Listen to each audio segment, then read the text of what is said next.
La vita non è che un'ombra che cammina. Un povero commediante si pavoneggia e si agita sulla scena del mondo per un'ora per poi essere dimenticato. È la storia di un idiota piena di frastuono e di foga che ormai non significa nulla. Capisco. Quindi, da come reagiamo al tuo gioco, tu speri di scoprire più cose di noi che non della nostra vita reale. La storia raccontata da un idiota. Interessante, Q. Oh, sono molto contento che ti piaccia. Ora vuoi sentire un po' dell'Amleto? Oh, conosco l'Amleto. E ciò che lui dice con ironia, io lo dico con piena convinzione. L'uomo, che capolavoro è l'uomo. Nobile d'intelletto, dotato di una illimitata varietà di talenti, esatto nella sua forma e in tutti i suoi atti. Compiuta ammirevole creazione, pari a un dio nella mente e nell'azione a un angelo. Julius Evola, voulez-vous nous parler de vos origines, de vos années de jeunesse et de votre formation spirituelle? Mes origines, je suis né à Rome. Pour ce qui concerne le côté purement biographique, je ne l'estime pas digne d'intérêt. Pour ce qui est ma formation intellectuelle, mes études officielles ont été des mathématiques. Dans le même temps, depuis ma jeunesse, je me suis intéressé des philosophies, des auteurs mystiques, ensuite de l'histoire des religions, d'orientalisme en particulier, et enfin de tout ce qui se rapporte aux doctrines traditionnelles, sur la base de laquelle j'ai entrepris une critique de la civilisation actuelle. Et enfin, un des derniers sujets auquel je me suis consacré, c'était la sexologie, correspondant à cet ouvrage qui a été publié aussi en français, Métaphysique du sexe. Nous savons que vous avez participé dans votre jeunesse au mouvement d'avant-garde. Quels ont été dans cette période vos rapports avec le futurisme et avec Dada? Un rapport avec le futurisme s'imposait par lui-même, parce qu'en Italie n'existait que le futurisme comme art d'avant-garde. Et j'ai connu Marinetti et des autres exponents du mouvement futuriste. Mais puis, peu à peu, je me suis aperçu qu'il n'y en avait pas une homogénéité entre mon orientation et celle futuriste, à laquelle j'accusais une sorte de dynamisme chaotique, une sorte d'élan vital, avec du chauvinisme, avec l'exaltation du futur problématique. Toutes ces choses pour moi ne marchaient pas. Et au contraire, je me suis presque immédiatement intéressé au moment dadaïste, immédiatement après la guerre. C'était 1919. Ben, j'étais en rapport avec Tristan Tzara, avec lequel je m'entendis très bien. Et dans ce temps-là, j'ai donné ma contribution dans le domaine de la peinture, de la poésie. Pour la poésie, c'est ma formation précédente avait pour centre surtout le courant français, le symbolisme, Ribot, Mallarmé et tout cela. Et j'ai donné, comme je vous l'ai dit, je me suis entendu très bien avec Tristan Tzara. Et lui aussi avait une certaine compréhension pour mon interprétation particulière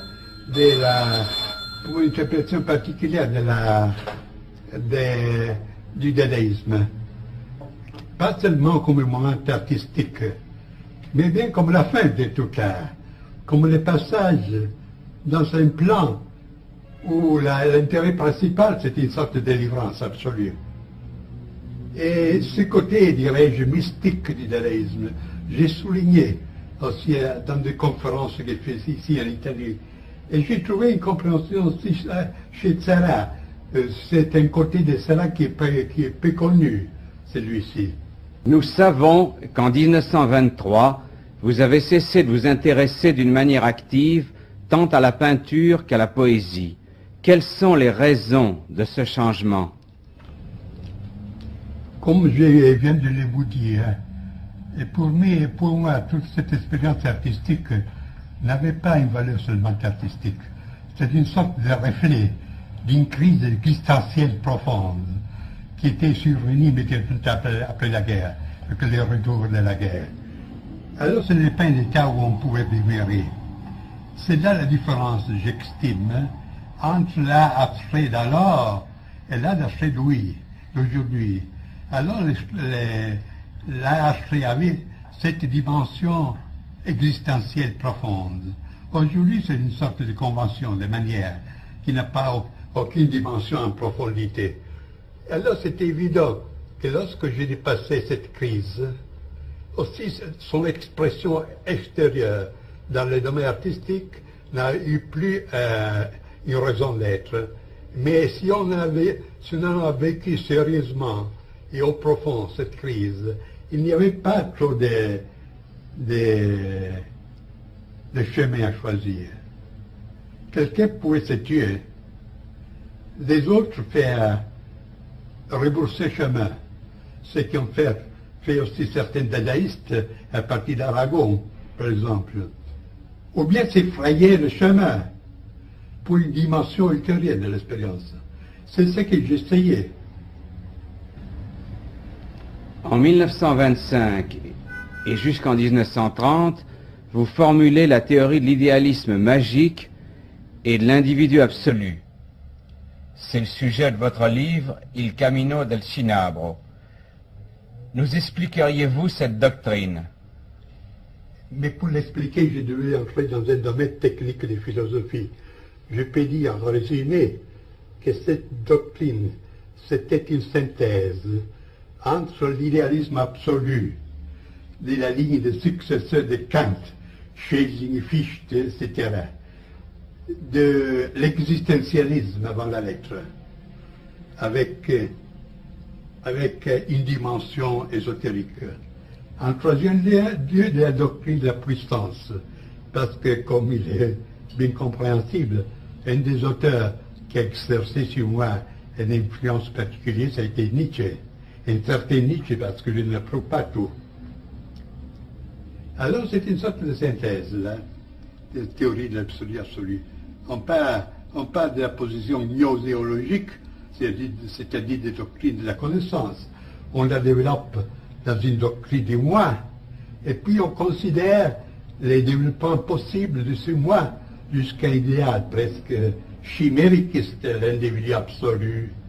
Et les phases de ce développement ont été exposées dans les deuxièmes volumes de cette doctrine de cette théorie de l'individu absolu, qui s'appelle phénoménologie de l'individu absolu. Le mot est phénoménologie et apprendre dans le même sens de Hegel, phénoménologie de Geist, phénoménologie de l'esprit, pas dans le sens d'un recueil de phénomènes plus ou moins.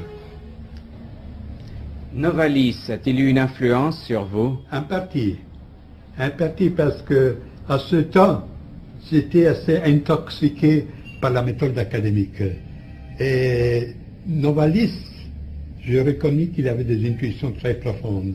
Mais ce qui me gênait, c'était son côté poétique et intuitionniste, pas systématique. Votre livre, La tradition hermétique, est une exposition de la doctrine secrète qui se cache sous les symboles de l'alchimie. Est-ce qu'elle a des rapports avec les enseignements que vous avez exposés dans un autre livre, également traduit en français, La doctrine de l'éveil? Non, il y a une différence. La doctrine de l'éveil, c'est une exposition systématique de l'ascèse, de l'ascétisme bouddhiste, que j'ai reconstruit sur la base des textes originaux pali. Si bien que la traduction anglaise de ces livres était recommandée par la Pali Society de Londres, qui est l'autorité la plus reconnue dans cette branche. Et alors, ce livre est considéré comme un classique sur des études sur le bouddhisme, bien que ces thèses, pour la mentalité commune, pour une culture moyenne, sont révolutionnaires, parce que Je considère comme un malentendu, ou bien comme une déformation, la conception du bouddhisme comme cette vision de la vie qui considère seulement le monde comme souffrance et le nirvana comme une sorte d'évasion plus ou moins dans les néants pour s'échapper à cette douleur.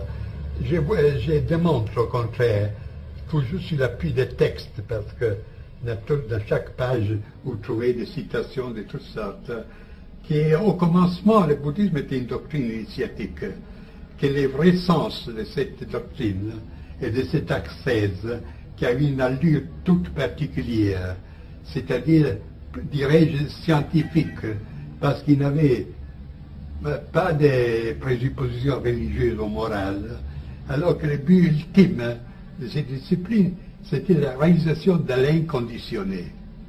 Le vrai nirvana, c'est l'inconditionné, que le bouddhisme pose au-delà même du royaume de Dieu. Et quelle est la différence avec la tradition hermétique? Et comme vous venez de le dire, la tradition hermétique, c'est un livre qui est consacré à l'exposition, à l'interprétation de cette tradition secrète qui se cache sous des symboles alchimistes, de métallurgie, d'opérations métallurgiques. Alors, il y a une différence fondamentale avec l'interprétation, pas au sens de l'histoire profane de la science qui a fait M. Jung, parce qu'il considère tout cela, tout ce monde alchimique, pas comme un monde matériel de métaux et de substances matérielles, mais comme des projections de la libido, des archétypes, etc. Au contraire, j'expose ces enseignements comme un enseignement initiatique qui, comme tel, concerne les forces réelles, bien que pas physiques, et a pour but la transformation intérieure de l'homme. Alors là, il y a, je voudrais dire que ceux des livres, Doctrine de l'éveil et Doctrine tradition hermétique, indiquent deux voies possibles. L'un, c'est d'une ascèse sèche, virile, du détachement. On réalise les noyaux, dirais-je, olympiques de l'être par les moyens du détachement absolu de tout, soit du lien terrestre, soit du lien céleste. Au contraire, la tradition hermétique a un esprit bien plus occidental, je m'aventure de le dire, c'est-à-dire a un caractère opératif. C'est une réalisation immanente, dont le but est près de ceux des grands mystères, c'est-à-dire c'est significatif que le but, que l'état ultime de la religion hermétique est signé par des symboles royaux. C'est la couronne, c'est le roi, c'est l'empereur. Et ce n'est pas les couleurs blanches de la contemplation, mais c'est les couleurs rouges du feu. Alors là, c'est une tradition très intéressante au point de vue de son affinité avec l'esprit aussi de l'Occident. Et je pense que mon exposition, je dois le dire, c'est l'exposition la plus complète et plus approfondie aussi pour les comparaisons avec les autres enseignements qu'il existe sur ces sujets. Aussi Jung a éprouvé la nécessité de citer mon livre entre les systèmes, entre les expositions systématiques de l'hermétisme. Mais à votre avis, et c'est je crois une chose essentielle pour la suite de votre exposé, peut-on se détacher de soi-même? Mais c'est là la présupposition de toute doctrine ascétique, même mystique, encore davantage initiatique. Votre ouvrage, La révolte contre le monde moderne, date de 1934. Il est la base d'une révolte de droite qui, comme vous l'avez dit, se présente d'une façon bien plus radicale que toutes les contestations actuelles auxquelles vous reprochez l'importance attribuée à Herbert Marcuse. Voulez-vous vous expliquer sur ce point et nous indiquer en quelques mots la matière et l'orientation de la révolte contre le monde moderne? La révolte contre-moderne, c'est un livre assez gros, assez fort. Il se compose de deux parties. Là, l'une s'appelle Le monde de la tradition. Et je cherche de donner ce qu'on appelle en philosophie une doctrine de catégories du monde traditionnel, c'est-à-dire les formes constantes dans lesquelles se présentent à travers des différences presque indéfinies, mais qui ne cachent pas l'identité de la substance, la forme dans laquelle se présentent les structures fondamentales d'une société, c'est-à-dire à partir de la royauté, la loi, l'État, l'espace, le temps, la guerre, les relations entre les sexes, le jeu, et c'était tout cela, en puisant dans les documents les plus variés, à partir de l'Extrême-Orient jusqu'à l'Amérique précolombienne, du Moyen-Âge jusqu'à l'Antiquité méditerranéenne, etc. La deuxième partie, alors la première partie, je pourrais l'appeler morphologique. La deuxième, au contraire, c'est une sorte de philosophie de l'histoire. En partant de la préhistoire, la plus lointaine, je cherche de reconstruire, ou d'interpréter, si vous le voulez, les cours de l'histoire. Cours dont la clé, pour moi, est l'idée d'involution, et pas d'évolution. Et à ces sujets, je prends comme base non des idées personnelles, mais cette doctrine des 4 âges que vous retrouvez dans des traditions très différentes, avec une remarquable homogénéité, à partir de la doctrine du Yuga jusqu'à la doctrine que Hésiode expose des 4 âges, l'âge de l'or, de l'argent, du bronze et du fer, jusqu'aux enseignements du même esprit nordique, etc. Et alors, sur la base de ce schéma, j'interprète les phases principales du développement, c'est-à-dire de la chute occidentale. Et la fin de cette interprétation a été presque prophétique, parce que le titre du chapitre correspondant s'appelle « Le cycle se ferme, Russie et Amérique ». Et je donne l'image de la Russie bolchéviste et de l'Amérique capitaliste comme deux branches d'une même chose, que malgré toutes les différences ont le même sens, d'étrangler tout ce qui reste de l'Europe traditionnelle. C'est ce qui est arrivé après. Si vous considérez que le livre est paru en 1933-34 en Italie, en 1934 en Allemagne. Alors, étant donné cette structure du livre, vous voyez que les titres « Révolte du monde moderne » ne correspondent pas entièrement au contenu, parce qu'il ne s'agit pas d'un livre polémique. Mais la polémique vient par soi-même, parce que, en voyant comme sont les choses, c'est naturel pour quiconque garde une certaine sensibilité spirituelle et dire non au monde moderne. Mais c'est là la différence avec Marcuse, avec toute cette bande de contestataires, etc. Ils peuvent avoir raison dans certaines critiques, mais lorsque vous demandez au nom de quoi, ils ne savent absolument dire rien. Et c'est mieux qu'ils disent rien, parce que lorsqu'on écoute Marcuse et sur les sujets de ce qu'il propose comme une société meilleure, on est terrorisé parce que sa sociologie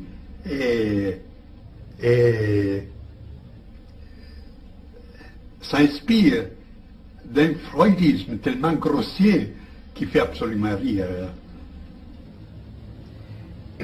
Alors c'est ça, puisque dans mon livre, comme point de départ, je pose le monde de la tradition, je pose en même temps le point de repère. À propos de la tradition, dans le sens éminent, dont vous vous considérez en Italie comme le principal théoricien, quels sont les rapports entre vos idées et celles de René Guénon, qui avait la même orientation traditionnelle et antimoderne? Bon, Il y a une différence qui, en partie, dépend de ce qu'on appelle les questions personnelles. Parce que ma constitution, ma tradition était différente de celle de Guénon. Guénon était somme toute un intellectuel. Moi, j'étais plus pour le côté actif, pour le côté action, etc.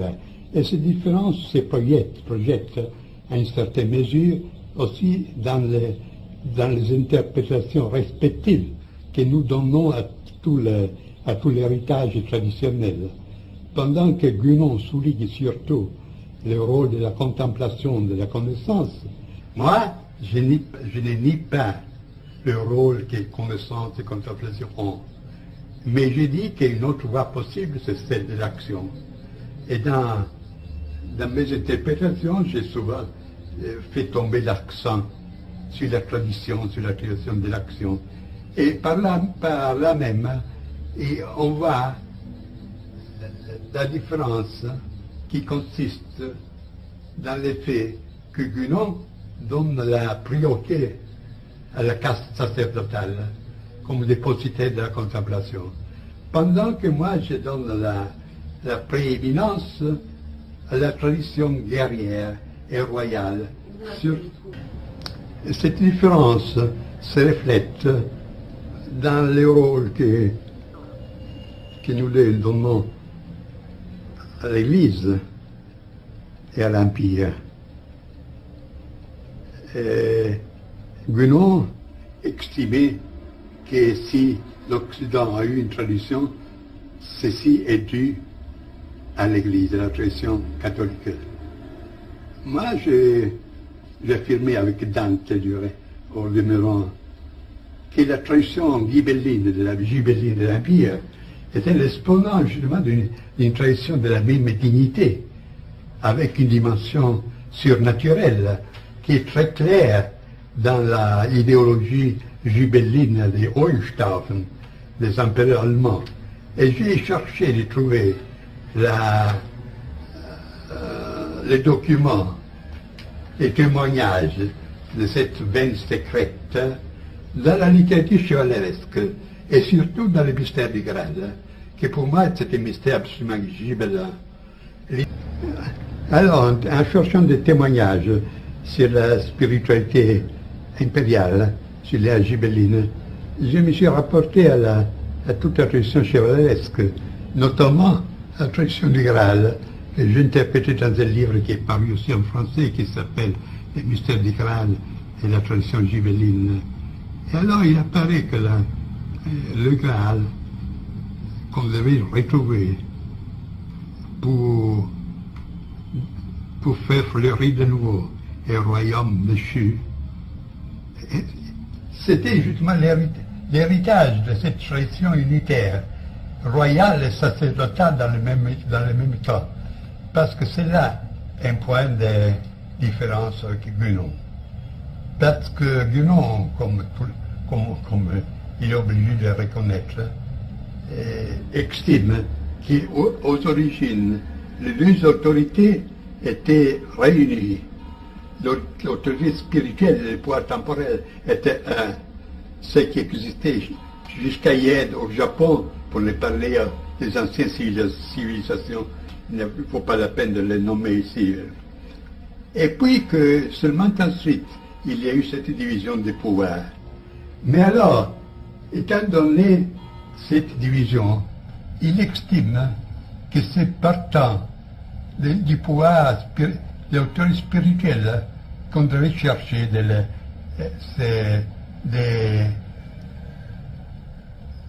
de venir à une reconstruction traditionnelle. C'est qui est arbitraire parce qu'il s'agit de des morceaux. On peut concevoir la même entreprise aussi partant de l'autre tronc, c'est-à-dire intégration royale dans la dimension spirituelle. Et de là, il y a des différentes conséquences. Puis sur des points particuliers, je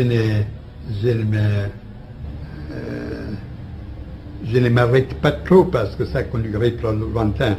Guénon estimait que l'Église catholique aujourd'hui, ce serait le point de repère, le point de repère pour un redressement traditionnel. On voit aujourd'hui où est que va l'Église. Ce sont des illusions. Et je garde une lettre de Guénon avec laquelle nous avions une correspondance très suivie, dans laquelle, puisque j'ai fait cette objection, il a dit, et pour moi c'était un devoir d'indiquer certaines possibilités, mais je savais d'avance qu'il aurait eu une fin de nous recevoir. Et alors la direction aujourd'hui ouverte à gauche de l'Église ne laisse pas de doute sur cette chose. Et l'autre point de contraste, c'est au sujet de la maçonnerie, de la franc-maçonnerie. Il considère que, puisqu'il est très formaliste, que lorsqu'on a des organisations traditionnelles, au moins aux origines traditionnelles, garde intactes ces rites, ces cérémonies, toutes ces opérations, elle maintient sa valeur, même si au point de vue pratique, elle subit une dégénération ou bien. Et moi, je ne suis pas de cet avis, n'est-ce pas? Et je ne peux pas que constater l'action dans le sens antitraditionnel, que depuis la vieille de la Révolution française jusqu'à hier, la maçonnerie comme une sorte de religion du troisième État a exercé. Et je suppose que la maçonnerie, qui aux origines avait un caractère initiatique, que dans cette maçonnerie se sont infiltrés, sont pénétrés des influences qui lui ont donné une direction tout à fait contraire. Est-ce que vous accepteriez de nous parler d'un point particulier? C'est le livre le plus mystérieux de Guénon, Le Roi du Monde. Oui. Qu'en pensez-vous? Eh bien là, c'est un aperçu général du caractère de nature documentaire. Il constate comme l'idée d'un centre suprême du monde revient dans les traditions les plus diverses. Et il décrit ces différentes traditions. Et décrit aussi quelle est la fonction attribuée à ce centre. Quant à dire si ce centre existe ou non, il croit qu'il existe, mais il ne va pas trop à s'aventurer si dangereuse, parce que j'écris un essai dont le titre est Les centres initiatiques de l'histoire. Ce roi du monde devait contrôler les destins de l'humanité. Que fait-il? Parce qu'il est clair que l'Occident, depuis longtemps, a pris la voie du déclin, d'évolution. Et aujourd'hui, encore davantage. Que fait-il? Ou il ne peut pas, ou il ne veut pas intervenir. Alors, c'est là un problème. Et nous ne parlons pas du Tibet, dont les mythes étaient si fascinants, si charmants pour beaucoup de spiritualistes, de théosophes. Et il a suffi que des bandes communistes l'envahissaient parce que tout ce qui était tradition tibétaine a disparu.